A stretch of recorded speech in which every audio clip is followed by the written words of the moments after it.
आज की कहानी की शुरुआत होती है एक छोटे लेकिन खूबसूरत रेस्टोरेंट से, जहां हीर वेटर की नौकरी कर रही होती है। जी हाँ दोस्तों, वही हीर जिसे नवाब ने खुद नौकरी दिलवाई थी ताकि वह अपने पैशन और अपनी आज़ादी में थोड़ा स्वतंत्र महसूस कर सके। लेकिन किस्मत को कुछ और ही मंजूर है। आज वही रेस्टोरेंट गुलाब की किटी पार्टी का हिस्सा बनने वाला है। गुलाब, जो कि हमेशा हीर की हर सफलता और हर छोटी खुशी में जलेली और चिढ़ने वाली रही है, आज भी अपनी पुरानी आदत नहीं छोड़ती। हीर जैसे ही गुलाब को देखती है, उसके अंदर एक अजीब सा डर और तनाव घर कर जाता है। गुलाब ने अपने हाथ में पार्टी के कार्ड्स लिए हुए हैं, और जैसे ही उसकी नज़र हीर पर पड़ती है, उसके चेहरे पर वह ताने मारने की पुरानी आदत दिखाई देती है। गुलाब के तीखे शब्द और हल्के हल्के ताने हीर के कानों में पड़ते हैं, जैसे हर शब्द उसकी आत्मा को झकझोर रहा हो।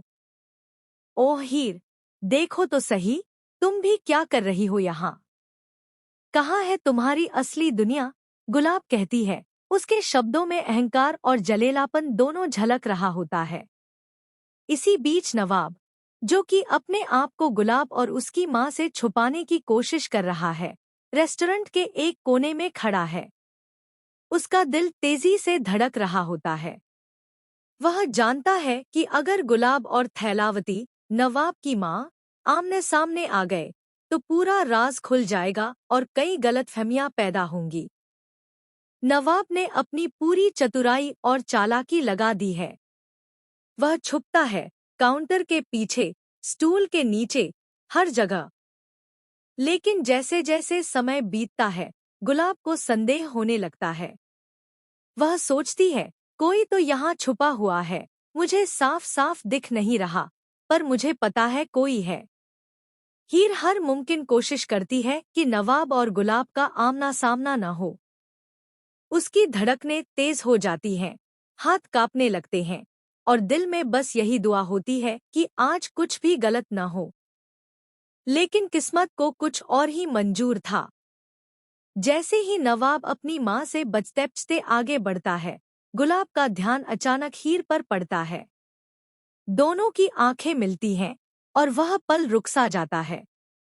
गुलाब के चेहरे पर पहले आश्चर्य का भाव होता है, फिर झल्लाहट और अंत में गुस्से का। वह तुरंत हीर की तरफ कदम बढ़ाती है।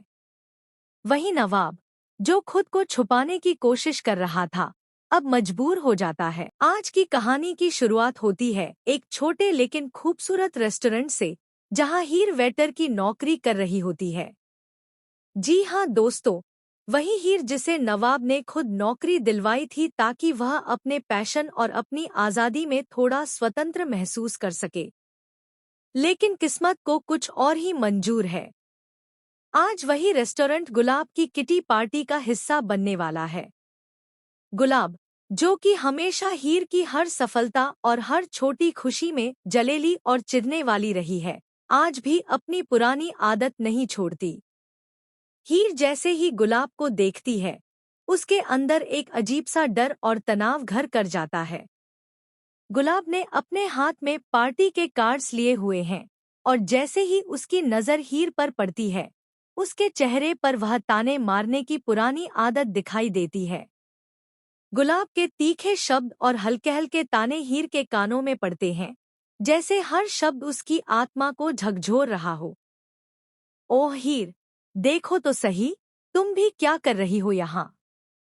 कहाँ है तुम्हारी असली दुनिया?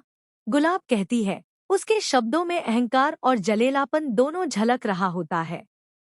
इसी बीच नवाब, जो कि अपने आप को गुलाब और उसकी माँ से छुपाने की कोशिश कर रहा है, रेस्टोरेंट के एक कोने में खड़ा है। उसका दिल तेजी से धड़क रहा होता है। वह जानता है कि अगर गुलाब और थैलावती, नवाब की माँ, आमने सामने आ गए, तो पूरा राज खुल जाएगा और कई गलतफहमियां पैदा होंगी।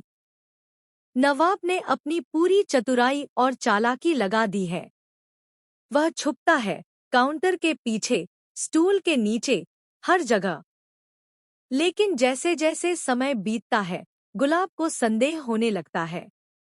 वह सोचती है, कोई तो यहाँ छुपा हुआ है, मुझे साफ साफ दिख नहीं रहा, पर मुझे पता है कोई है। हीर हर मुमकिन कोशिश करती है कि नवाब और गुलाब का आमना सामना न हो। उसकी धड़कनें तेज हो जाती हैं, हाथ कांपने लगते हैं, और दिल में बस यही दुआ होती है कि आज कुछ भी गलत न हो। लेकिन किस्मत को कुछ और ही मंजूर था। जैसे ही नवाब अपनी माँ से बचते बचते आगे बढ़ता है, गुलाब का ध्यान अचानक हीर पर पड़ता है।